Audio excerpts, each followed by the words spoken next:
கம்பகா மாவட்டத்தில் உள்ள பிரபலியமான ஒரு பாடசாலை ஒன்றில் அனுவல் கலர்ஸ் நைட் என்னும் விருது வழங்கும் நிகழ்வு இடம்பெற்றுக் கொண்டிருக்கிறது. கடைசி நேரத்தில் அதிபர் அந்த மாணவியினுடைய பெயரை பட்டியலில் இருந்து நீக்கியதாக குறிப்பிடப்பட்ட தனக்கு நடந்த அநீதிக்கு எதிராக குரல் எழுப்பியிருக்கிறார். அனைவருக்கும் வணக்கம். கடந்த டிசம்பர் 19 கம்பகா மாவட்டத்தில் உள்ள பிரபலியமான ஒரு பாடசாலை ஒன்றில் அனுவல் கலர்ஸ் நைட் என்னும் விருது வழங்கும் நிகழ்வு இடம்பெற்றுக் கொண்டிருக்கிறது. அந்த சந்தர்ப்பத்திலே most outstanding student of the year என்று சொல்லப்படக்கூடிய அந்த விருதை வழங்குவதற்காக அந்த மேடையிலே அதிபர், பிரதம விருந்தினர்கள் யாவரும் குழுமி இருக்கிறார்கள். அந்த இடத்தில் ஒரு மாணவி மேடையினுள் உள்நுழைந்து தனக்கு நடந்த அநீதிக்கு எதிராக குரல் எழுப்பியிருக்கிறார். அந்த மாணவியினுடைய பெயர் தனித்மா சினலி. இங்க என்ன நடந்தது என்று சொன்னால், அந்த சம்பவ தினத்தில் ஒரு 2-3 மணித்தியாலத்துக்கு முன்பு வரை அந்த விருதுக்குரியவர் மாணவிதான் என இவர்கள் அறிவித்திருக்கிறார்கள். ஆனால் இதில் கவனிக்க வேண்டிய மிக முக்கியமான ஒரு விடயம், இந்த பரிசளிப்பு விழாவுக்காக நடந்த ஒத்திகை நிகழ்வில் இந்த மாணவி பங்கேற்கவில்லை என்பதற்காக இவள் தகுதி நீக்கம் செய்யப்பட்டாள் என்று அறிய முடிகிறது.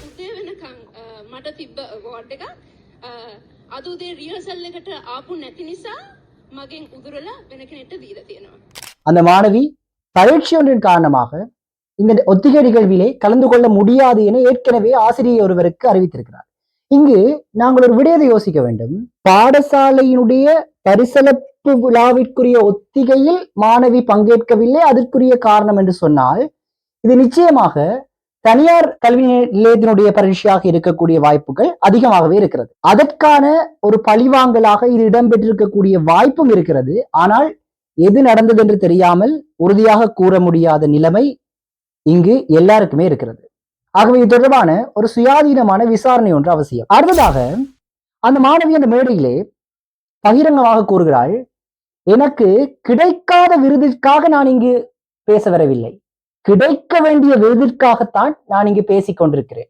இங்கு நிகழ்விலே கலந்து கொண்டிருக்கக்கூடிய அனைவருடைய கைகளிலும் இருக்கக்கூடிய பட்டியலை பாருங்கள். அந்த பட்டியலிலே என்னுடைய சாதனைகள் இருக்கிறது.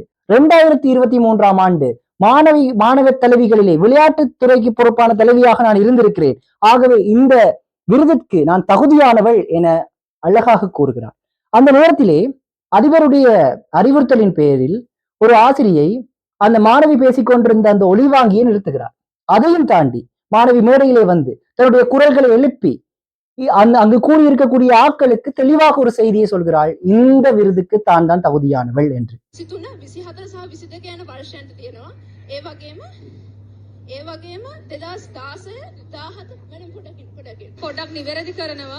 අද උදේ නොපැමිණීම නිසා නෙමෙයි ඒ අවෝඩ් එක ඒ විදිහට ගියේ. ඒක කලින් තීරණය වෙච්ච දෙයක්.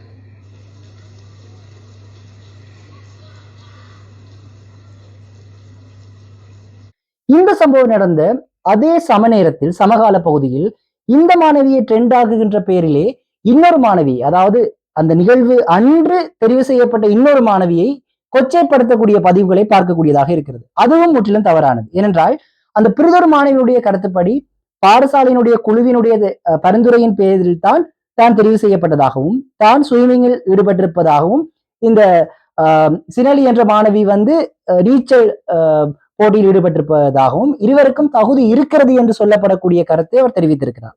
ஆக மொத்தம் இருவரும் தாங்கள் நண்பிகள் என்று வேறு குறிப்பிட்டிருக்கிறார்.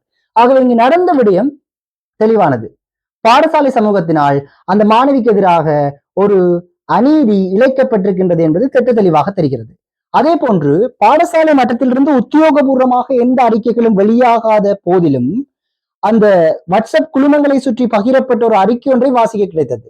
அந்த அறிக்கையிலே இந்த நடவடிக்கை ஒரு பிழையான முன்னுதாரணம், ஒரு தவறான ஒரு வழிநடத்தலாக அமைகிறது. ஏனென்றால் பாடசாலை அதிபரிடம் முறையிட்டிருக்கலாம், அல்லது மேன்முறையீடு செய்திருக்கலாம், அல்லது இந்த விருதை வழங்கக்கூடிய அந்த குழுவிற்கு முறைப்பாட்டை மேற்கொண்டிருக்கலாம். அதை விடுத்து ஒரு பொதுவான பாடசாலையினுடைய ஒரு நிகழ்ச்சியிலே பாடசாலையை அவமதிக்கும் விதமாக பேசியது தவறு அப்படி என்று சொல்லி பாடசாலை தரப்பினால் ஒரு வாதம் ஒன்று முன்வைக்கப்பட்டிருக்கு. ஆனால் தனிப்பட்ட ரீதியிலே என்ன பொறுத்த வரைக்கும் இது பிழையான உதாரணம் அல்ல. இலங்கையினுடைய அரசியலமைப்பினுடைய 14(1)A குறிப்பிடுகின்ற உறுப்புரிமையின்படி அனைவருக்கும் ஃப்ரீடம் ஆஃப் எக்ஸ்பிரஷன் இருக்கிறது. அதுவும் தனக்கு எதிராக நடந்த அநீதிக்கு எதிராக அந்த மாணவி பேசியிருக்கிறார். ஏனைய சக மாணவிகளை போன்று மனதுக்குள்ளே அழுது விட்டு குமரி விட்டு வீட்டை போய் டிப்ரெஷனுக்கு உள்ளாகி சூசைட் பண்ணக்கூடிய எந்த முடிவும் எடுக்கவில்லை. அந்த இடத்தில் அவள் துணிவாக பேசியிருக்கிறார். அவளுக்கு கிடைக்க வேண்டியது ஏன் கிடைக்கவில்லை என்று சொல்லி அதிகார வர்க்கத்துக்கு எதிராக ஒரு கேள்வி ஒன்றை கேட்டிருக்கிறார்.